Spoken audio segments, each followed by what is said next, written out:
Hi everyone, I'm Kirsten Matheson and this is Caldwell County Today, and I'm joined by two guests. If y'all would like to introduce yourselves. I'm Jennifer Bowman. I'm one of the program supervisors in Caldwell County with the Guardian Ad Litem program. Tanya Machia, the other supervisor, program supervisor for the Guardian Ad Litem program in Caldwell County. If y'all don't mind just explaining kind of what Guardian Ad Litem is and what y'all do. Okay.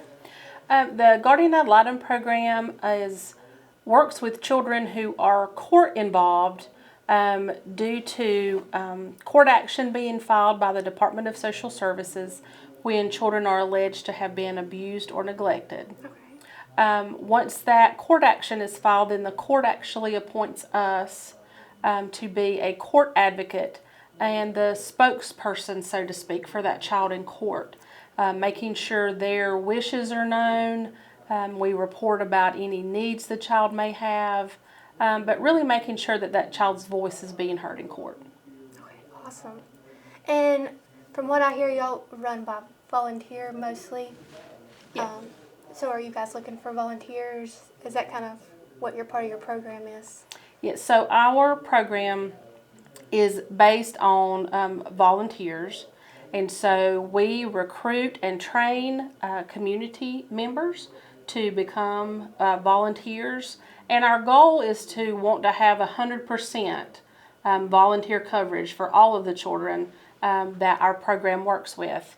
Right now we have around 80 children who do not have a specific volunteer, and in those situations Tanya or I are the advocate for those children, but it is so important for a volunteer to be involved because they have that time to build that rapport and to build that relationship with that child, and we see that there is better advocacy when there's a volunteer involved. So what is kind of the process to become a volunteer? How does that work? We have online training sessions, very flexible, so that they work with most people's schedule. It's a 6-session weekly meeting in the evenings, and through that you obtain the certification needed, and it's a wonderful interactive with other volunteers who are also being trained as well. You learn legal aspects, court report writing, how to rely on each other. It is a wonderful training session, and our volunteers are coming out ready to go. We also offer throughout the year other training sessions, other ways to keep on top of things. So there's a lot of opportunities. Mm-hmm. And if someone is interested, is there a certain website they go on to start the process of maybe doing the training and finding more information? Yeah, so we have a couple of ways that folks can get information. You can certainly call our local office, and that phone number is 828-759-3521. Tanya and I would be glad to talk with whomever may call and want just information to find out more about what we do, more about the mission of the program. We also have a Facebook page. Our Guardian Ad Litem program is part of a district. Okay. So there are 3 counties involved, and so the Facebook page is North Carolina Guardian Ad Litem, Burke, Caldwell, and Catawba County. They can find us on Facebook. And we also have a state website, which is www.volunteerforgal.org. And that website has a wealth of information about the program. You can also start your application process there.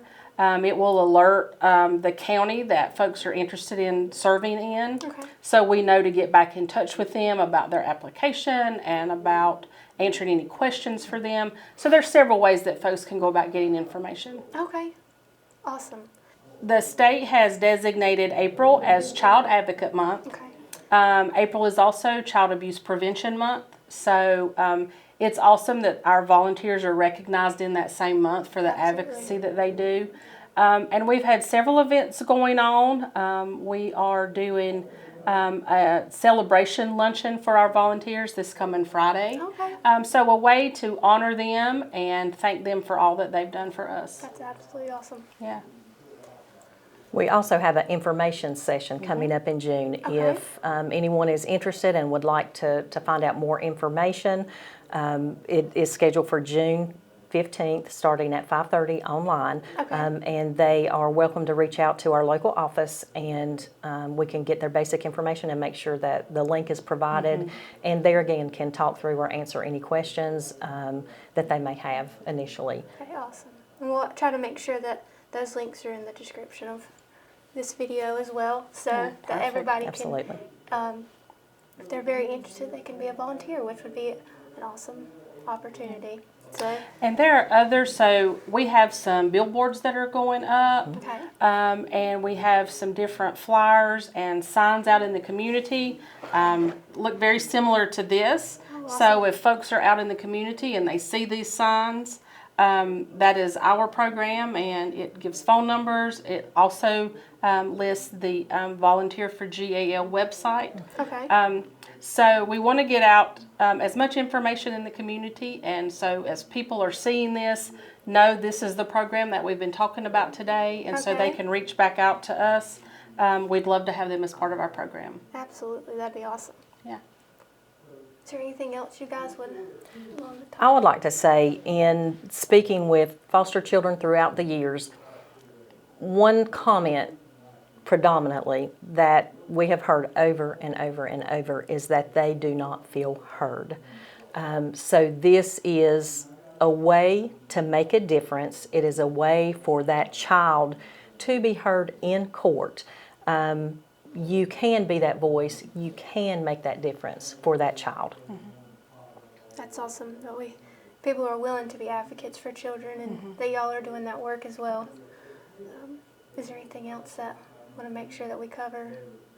Just a thank you to our current volunteers. Our program would not be as successful as it is without them, day in and day out, making those connections and relationships, coming to court to make sure that those kids do have a voice. So just a thank you, especially given that it's Child Advocate Month. Just an extra special thank you to those volunteers who are serving right now. Absolutely. And it's easier than you think. Yes. It's Okay. easier than you think. Yeah. And so we could answer, and it is very doable if you work full-time, part-time, retired. The time constraints are not what you would think. So it is a very wonderful way to volunteer, and anyone, irregardless, of their work status, would. So you can Would work be with happy to. schedules. And, Absolutely. Okay. Yeah, Absolutely. because the contacts are really, our volunteers make those contacts on what works with their schedules. It might be evenings, it might be weekends. So it really does create this flexibility. Okay. There's no one set schedule. So volunteers are able to do that within their own schedules to balance their volunteering with their work and family life. Right. So it is a wonderful, like Tony said, opportunity, and it can be done. We have some wonderful volunteers who are willing to be peers to help folks who are getting started, kind of get their feet wet and walk through the process. So we do utilize them because they've kind of been on those front lines doing the work. So they're a great peer resource for folks who are getting started. I was wondering for those resources there, especially at first. I'm sure that's Yes. a little overwhelming. It is. So, And Tanya and I both too are willing. We Always, sit down yes. with our new volunteers and, walk through the first steps and processes, and certainly are willing to go out with people as they're getting started. So it's a great team effort. Yes. They're not out there on their own. We have, again, peer support and supervision support through Tanya and I that we offer to them. okay, awesome. Well, there are links in the description to all of the resources, so you can, if you're interested in being a volunteer, there's plenty of resources for people to find out and have your contact information if need be. So Yes. thank you Thank you. both You for can be coming. that voice. Yes, Yes. absolutely. Thank you, guys. Thank you so much. Thank you. Thank you.